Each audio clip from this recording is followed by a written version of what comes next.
একই ছাদের তলায় তার সঙ্গে 10 বছর 15 বছর সংসার করা হয়ে গেল, কোনোদিন কথা বলা হলো না তার সাথে।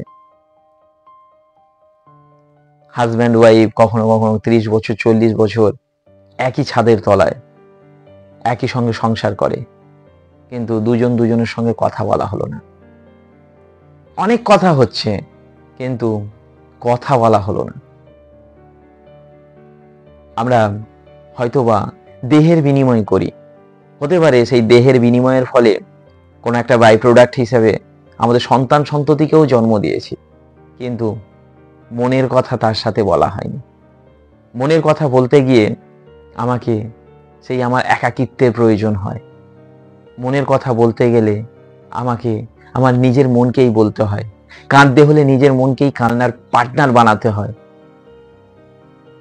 আমরা শুধুই প্রয়োজনের কথা বলি, আমরা প্রয়োজনের বাইরে কেউ কারোর কথা শুনি না।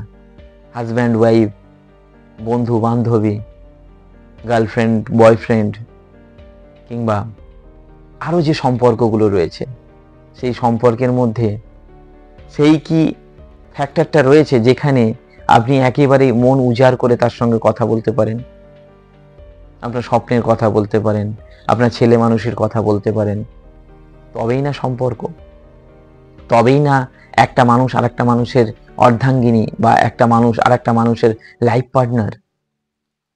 আমরা শুধু লাইফ পার্টনার প্রয়োজনের তাগিদে যদি হই, তাহলে একদিন এই সমস্ত কিছু ছেড়ে সন্ন্যাসে যাবার ইচ্ছা হবে।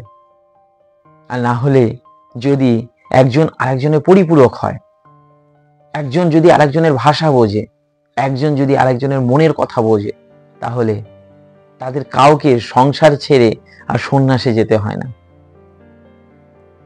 যারা সংসার ছেড়ে সন্ন্যাসে গেছেন, কিছু কিছু মানুষের উদ্দেশ্য মহান ছিল, সমাজকে গড়বার জন্য বা তাদের আধ্যাত্মিকতাকে প্রচার করবার জন্য। কিন্তু যারা আমরা শান্তির উদ্দেশ্যে সন্ন্যাস হতে চাই, তাদের আসলে পার্টনার সঠিক ছিল না। শান্তির উদ্দেশ্যে যদি আপনি সন্ন্যাস হতে চাবার ইচ্ছা আপনার মনের মধ্যে হচ্ছে, তাহলে আপনার পার্টনারকে শেয়ার করুন যে আমার না এই সমস্ত কিছু থেকে বেরোতে ইচ্ছা হচ্ছে। আর তাকে শেয়ার করে তাকে এটাও বোঝান, আসল কথা আমি আমার মনের মানুষ এখনো পাইনি। এতে কোনো লজ্জা নয়, তাকে অপমান নয়। তার সঙ্গে শেয়ার করে বুঝবেন যে তারও মনের মানুষ আপনিও আজও হতে পারেননি। শুধু আপনি তার প্রয়োজন, সে আপনার প্রয়োজন। আজও পর্যন্ত আপনিও তার প্রিয়জন হতে পারেননি, সেও আপনার প্রিয়জন হতে পারেনি। প্রয়োজন থেকে যদি প্রিয়জনে আসা যায়, তাহলে আমাদের মতো এইরকম সংসার হয় না। রামকৃষ্ণ পরমহংসদেব সন্ন্যাস হওয়ার জন্য সংসার ছেড়ে যায়নি কেন? মা সারদা ছিলেন। মা সারদা ছিলেন বলে রামকৃষ্ণ পরমহংসদেব তিনি সংসারে থেকেও সন্ন্যাস, একটা বড় সন্ন্যাসী। কিন্তু প্রভুপাদ মহাশয় কি করেছেন? তিনি তার স্ত্রী রাধারানীর সঙ্গে তার বনিবনা হতো না, তার মনের কথা বলতে পারতো না, মনের কথা জানাতে পারতো না। তার যা চিন্তা ভাবনা, তার যা থট, তার যা দৃষ্টিভঙ্গি, তার সঙ্গে রাধারানীর কোনো রিলেশন নেই। তাই তিনি সন্ন্যাস হয়েছিলেন। প্রভুপাদ মহাশয়ের উদ্দেশ্য মহান ছিল, কিন্তু তবুও বলবো, যদি তার উদ্দেশ্যের সঙ্গে রাধারানীর উদ্দেশ্য ম্যাচ করে যেত, তাহলে দুজনেই আজকের ওই প্রভুপাদ মহাশয়ের সঙ্গে সমানভাবে পূজ্য হতেন।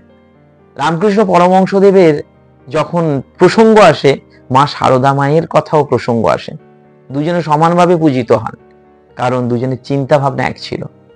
তাই তিনি সংসারে থেকেও বড় সন্ন্যাসী, আর প্রভুপাদ মহাশয় তিনি সংসার ত্যাগ করেও বড় সন্ন্যাসী, কিন্তু রাধারানীর সঙ্গে তার মনের কথা কখনো ম্যাচ করেনি।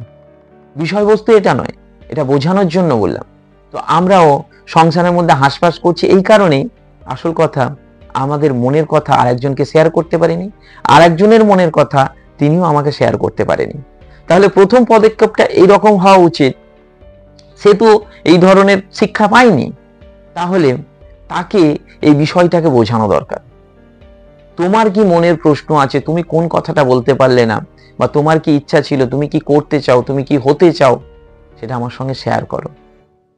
সে যখন শেয়ার করবে, তখন দেখতে পারবে তার সঙ্গে একই ছাদের তলায় অনেকদিন সংসার করা হয়ে গেছে, কিন্তু সেই মানুষটার সঙ্গে সেই তোমার কোনোদিন সেইভাবে যোগসূত্র তৈরি হয়নি। তারপরে দেখবে যখন যোগসূত্র তৈরি হয়ে গেল, যখন তুমি তার সমস্যাটা বুঝলে, তার মনের কথা শুনলে, এবার সেও তোমার মনের কথা শুনবে। এই দুজনের মনের কথা যখন আদান প্রদান হয়ে যাবে, তখন আলাদা করে আর নির্জনে যাবার দরকার হবে না। তখন আর মনে হবে না হাজার জনের মধ্যে আমি একা। একাকিত্বের যে দাসত্ব করতে হচ্ছে, সেই একাকিত্বের দাসত্ব আর করতে হবে না। সংসারটাই একটা সুন্দর সন্ন্যাস বা একটা সুন্দর মঞ্চ তৈরি হবে বেঁচে থাকার। ছোট মুখে অনেক বড় কথা বললাম। যদি ভিডিওটি সঠিক মনে হয় তাহলে আমার জন্য কিচ্ছু করতে হবে না।